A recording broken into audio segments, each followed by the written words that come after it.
There are two questions which my friends continually ask me. One is how I came to write Sherlock Holmes, and the other is why I became a spiritualist and about spiritualism generally.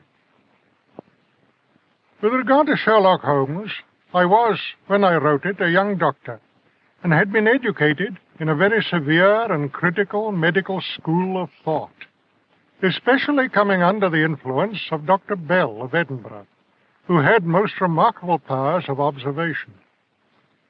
He prided himself that when he looked at a patient, he could tell not only their disease, but very often their occupation and place of residence.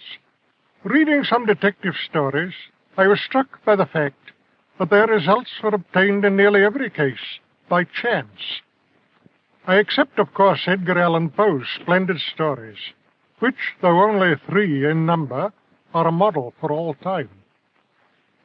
I thought I would try my hand at writing a story where the hero would treat crime as Dr. Bell treated disease, and where science would take the place of chance. The result was Sherlock Holmes, and I confess that result has surprised me very much, for I learn that many schools of detection, working in France, in Egypt, in China, and elsewhere, have admittedly founded their system upon that of Holmes.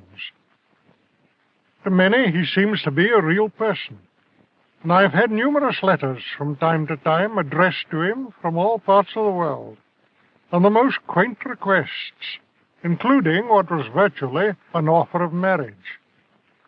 His autograph, also, is much in demand.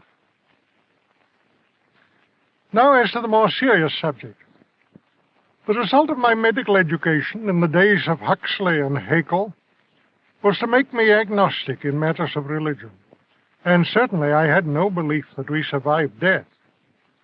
I've always, of course, kept my mind open to new ideas, for the day a man's mind shuts is the day of his mental death. In 1887, some curious psychic experiences came my way, and especially I was impressed by the fact of telepathy, which I proved for myself by experiments with a friend. The question then arose, if two incarnate minds could communicate, is it possible for a discarnate one to communicate with one that is still in the body? For more than 20 years I examined the evidence, and came finally to the conclusion beyond all doubt that such communication was possible.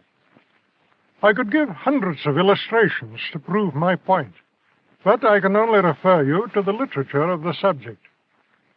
I took my proofs from actual personal experiments, as well as from the work of such great men as Sir William Crookes, Myers, Dr. Russell Wallace, and others.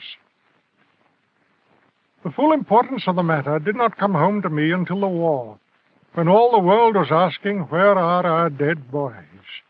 And getting such unsatisfactory answers, both from the churches and from science.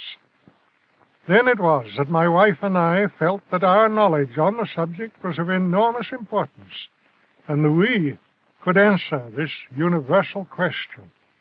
12 years of our lives have now been spent in trying to impart our knowledge to others, in the course of which we have traveled 75,000